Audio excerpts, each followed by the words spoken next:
No videoaula de hoje, nós iremos falar sobre o mundo do trabalho capitalista e os movimentos sociais e comparar com a revolta de Espartacus. Para isso, devemos voltar no tempo, mais precisamente entre 71 e 73 a.C., quando aconteceu a revolta de Espartacus. Espartacus foi um famoso escravo que viveu entre a civilização romana e contra ela se rebelou, comandando uma revolta que agrupou cerca de 70 mil escravos. Nascido na Trácia, região onde se encontra hoje parte dos territórios da Grécia, da Bulgária e da Turquia, Espartaco tornou-se escravo após ter sido capturado por tropas romanas. Foi vendido como escravo em Capua a Lentulus Batiatus, um ex-legionário e ex-gladiador, que ganhava vida como lanista, um negociante e treinador de gladiadores.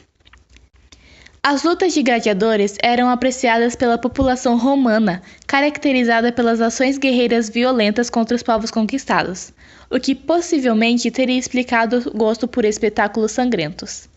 Espartaco era um desses gladiadores.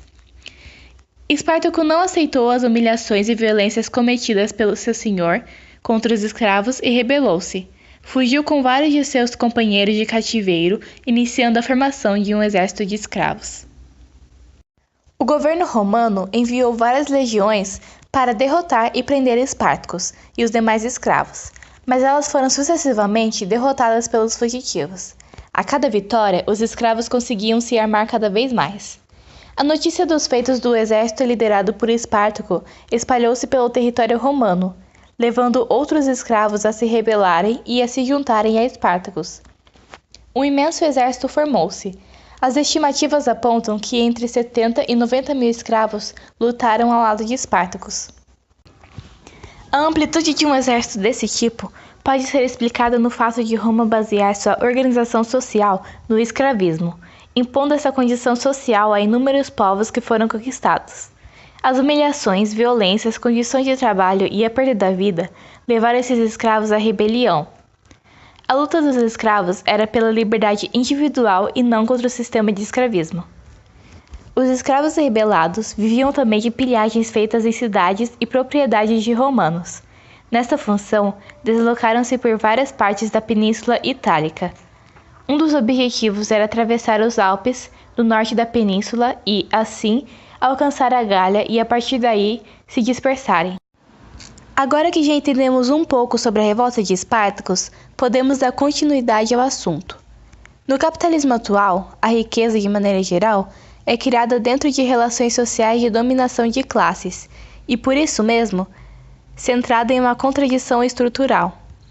Uma pequena classe social é proprietária do meio de produção, enquanto outra é proprietária apenas de sua força de trabalho, e consequentemente tem de alugá-la para sobreviver. A pirâmide social da Roma antiga era constituída por patrícios no topo. Eles eram descendentes das primeiras famílias que povoaram Roma. Os patrícios eram proprietários de terras e ocupavam importantes cargos públicos.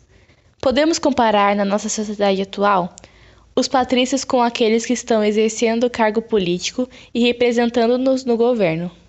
Logo abaixo desta classe, segue os plebeus.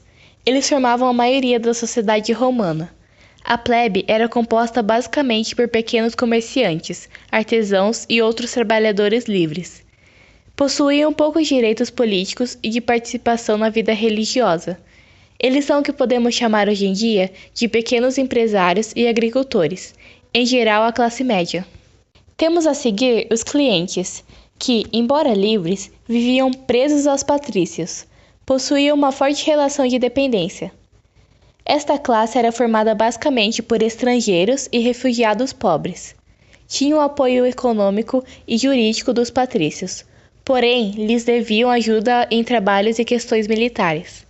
Mais ou menos como a maioria da população que tem de trabalhar para aqueles que estão acima na camada social. Em último lugar, vêm os escravos, que eram em sua grande maioria presos de guerra. Eram vendidos como mercadorias para patrícios e plebeus e não recebiam pagamentos pelo trabalho, mas apenas comida e roupas. Executavam tarefas pesadas e também serviam como serviçais domésticos. E os libertos, que eram ex-escravos que obtinham de seus proprietários por abandono ou até mesmo pela compra da própria liberdade. Eles representam na nossa sociedade atual os trabalhadores terceirizados. Assim como na Roma antiga, o capitalismo atual também teve seus movimentos sociais, como o MST, Movimento dos Sem Terra. O Movimento dos Trabalhadores Sem Terra é um dos mais importantes movimentos sociais do Brasil, tendo como foco as questões do trabalhador do campo, principalmente no tocante à luta pela reforma agrária brasileira. Como se sabe, no Brasil prevaleceu historicamente uma desigualdade do acesso à terra, consequência direta de uma organização social patrimonialista e patriarcalista ao longo dos séculos, predominando o grande latifúndio como sinônimo de poder. Dessa forma, dada a concentração fundiária, as camadas menos favorecidas, como escravos, ex-escravos ou homens livres de classes menos abastadas, teriam maiores dificuldades à posse de terra. A revolta de Espartacus e o MST podem ser comparados no sentido de que os escravos da época e os trabalhadores rurais lutavam pelos seus direitos trabalhistas, sendo ambos a base da pirâmide social em confronto com a classe dominante.